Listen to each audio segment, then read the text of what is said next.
नमस्कार मंडळी, श्री स्वामी समर्थ. आमच्या गौराईसाठी आम्ही दोघी जावा हार करत आहोत.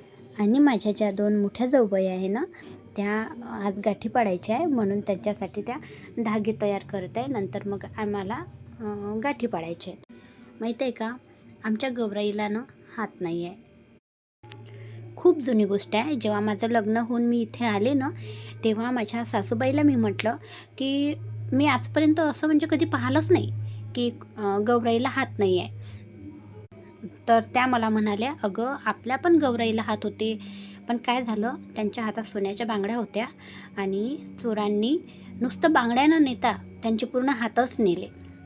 त्याच्यानंतर गौराईला हात बसवण्याचा खूप प्रयत्न केला, पण हात बसवल्याच जात नव्हते. म्हणजे कदाचित त्यांना त्यांचे हात बसवायचेच नसतील असं म्हणजे प्रत्येकाची समज झाली, किंवा मग आता तेवढं तर काही मला माहिती नाही आहे. पण तेव्हापासून आमच्या गौराईला हातच नाही आहे. मग आता जे पिढ्यानपिढ्या चालत आलेलं आहे तेच आम्ही पण चालवत आहोत. आमच्या गौराईला हात जरी नसले ना तरी खूप सुंदर दिसतात. कमरेवर हात असल्यासारखं वाटते.